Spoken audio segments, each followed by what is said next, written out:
라자루스 등 북한과 연계된 해커 조직들이 지난해 16억 5천만 달러, 우리 돈 약 2조 250억 원에 달하는 가상화폐를 해킹해 훔쳤다는 분석이 나왔습니다.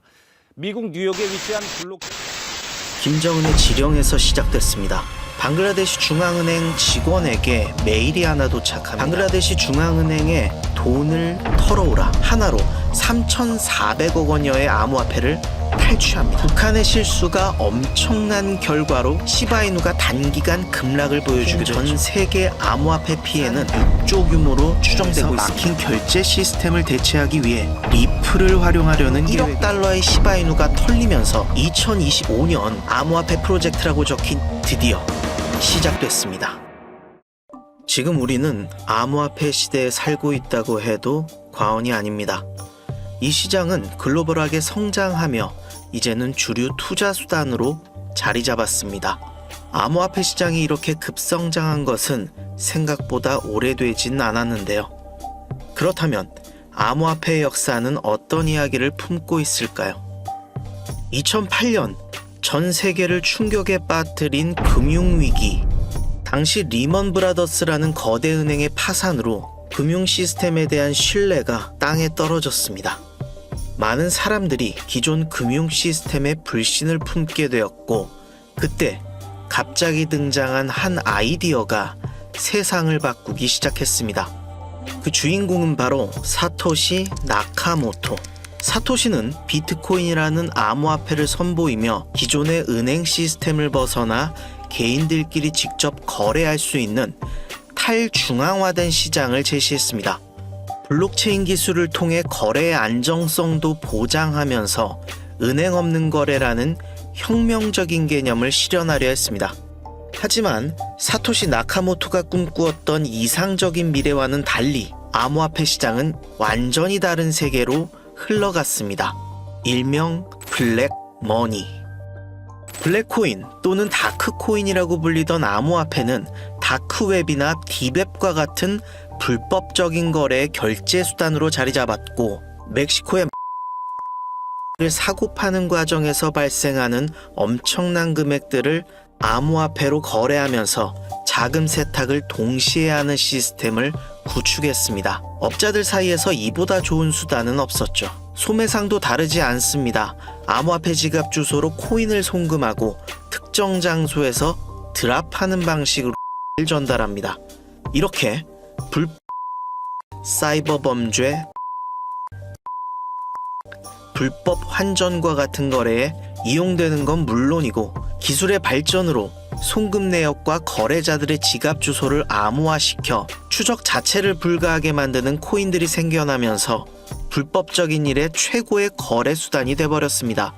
지금의 암호화폐 시장이 있기 전 주로 사용됐던 무대는 바로 이런 암흑세계였습니다.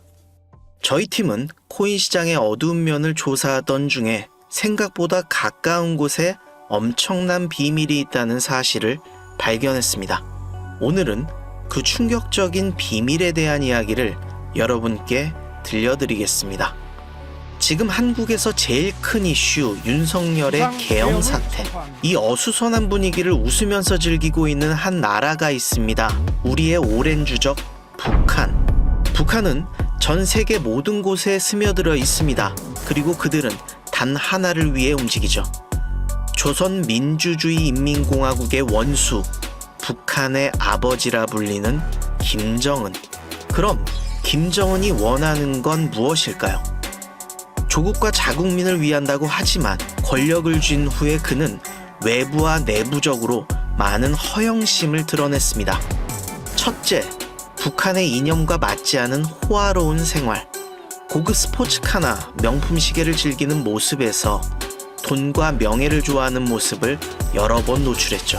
그리고 군사적 위험을 과시하기 위해 벌어들인 돈의 대부분을 군사력 강화를 위한 군사무기 구매와 핵무기 개발에 쏟아 부었습니다. 하지만 여러분도 아시다시피 북한은 외화벌이가 한정적이고 자국에서 벌어들이는 수입은 극히 제한적입니다. 그럼 그 돈들은 다 어디서 나오는 것일까요? 국제사회의 미운오리 새끼 북한, 그들은 도대체 어디서 수익을 얻어내는 것일까요? 북한이 벌어들이는 수익의 대부분은 불법적인 곳에서 이루어지고 있었습니다. 불법 무기 거래, 스파이를 파견한 기밀 유출 등이 주된 벌이였던 2000년대와 달리 2000년이 넘어간 시점부터 단 하나의 플랜에 집중하고 있었습니다. 북한의 현 시대 절대적인 자금책, 라자루스. 라자루스는 2007년에 창설된 것으로 추정되는 북한의 정찰총국 소속의 해킹단체입니다. 컴퓨터 바이러스 랜섬웨어를 만들고 사나의 블루노르프, 안다리엘 같은 팀을 만들면서 체계적으로 운영되고 있습니다. 그들의 범죄가 수면 위로 드러난 역대급 사건 하나를 여러분께 소개해드리겠습니다. 일명 방글라데시 중앙은행 습격 사건. 그 시작은 김정은의 지령에서 시작됐습니다.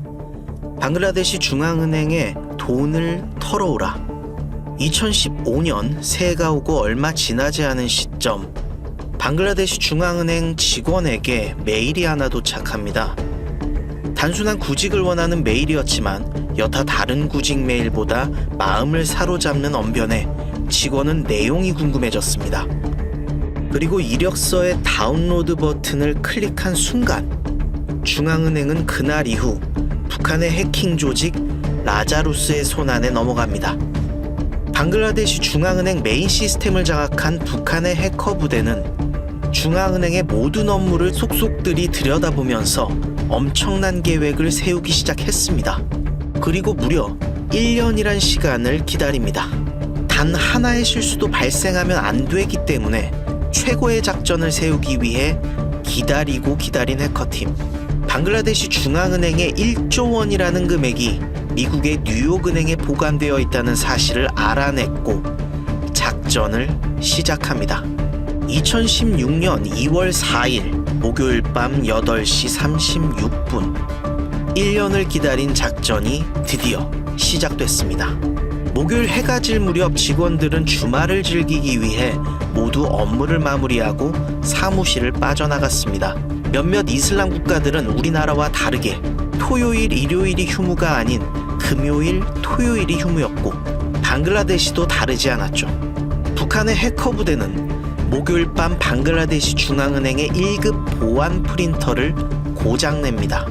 방글라데시는 큰 금액의 이동을 전산자료뿐 아니라 서면상으로도 내역들을 자료화해두고 있었기 때문에 해커들이 전산자료를 해킹해도 1급 보안 프린터를 통해 들어오는 내역이 확인된 순간 모든 것이 끝이었습니다.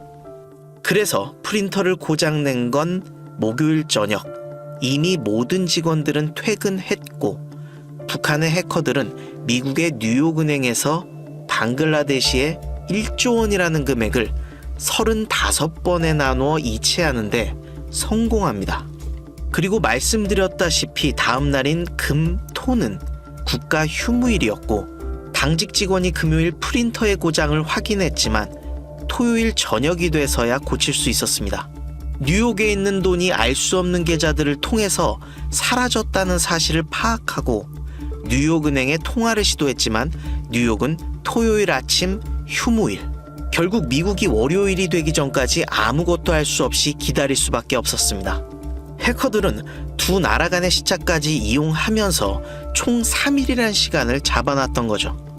그렇게 1조 원을 해킹한 북한의 해커들, 제3국으로 돈을 송금하는 데 성공하고 이제는 돈 세탁과 북한으로의 송금만 남은 상황. 그런데 북한의 실수가 엄청난 결과로 다가옵니다. 제3국으로 보냈던 은행의 이름은 주피터 스트리트라는 곳에 위치해 있었고 그건 미국의 제재를 받고 있던 이란의 선박 이름과 일치했죠.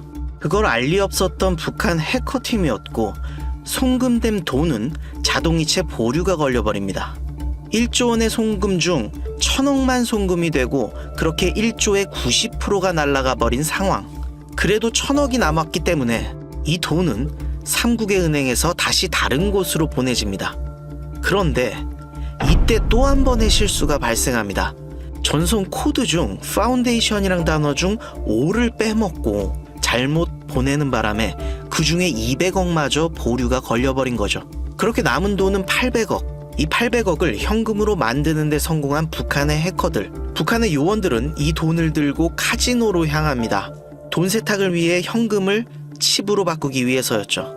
이 상황 속에서 방글라데시 당국의 요원들이 파견되어 일부 북한 공작원들이 잡히면서 최종적으로 500억에서 600억 정도의 피해액을 남겼습니다.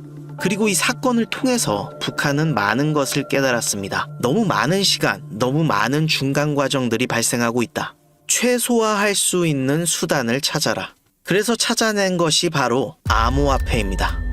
지금 북한의 해커들이 발생시킨 전 세계 암호화폐 피해는 추산 6조 규모로 추정되고 있습니다. 최근 있었던 사건들로는 5년 전 업비트 580억 암호화폐 탈취 사건, 2019년 11월 업비트에 있던 34만 2천 개의 이더리움이 북한의 라자루스에 의해 탈취된 사건으로 현재 시세로 무려 1조 4,700억에 해당됩니다. 그리고 인도 최대 규모 거래소 와지르엑스 해킹 사건, 2024년 7월 18일 와지르엑스 거래소에서 2억 3,490만 달러 하나로 3,400억 원여의 암호화폐를 탈취합니다. 이때 거의 절반인 1억 달러의 시바이누가 털리면서 시바이누가 단기간 급락을 보여주기도 했죠. 그리고 일본의 DMM 비트코인 해킹 사건, 이 사건으로 5천억 규모의 비트코인을 탈취당했고 막대한 피해로 거래소는 폐업을 결정했습니다. 북한의 해킹 부대 라자루스는 올해만 가상자산 2조 원 규모를 탈취하면서 전 세계 가상자산 도난 자금의 61%를 차지하고 있죠. 그들의 방식은 이렇습니다.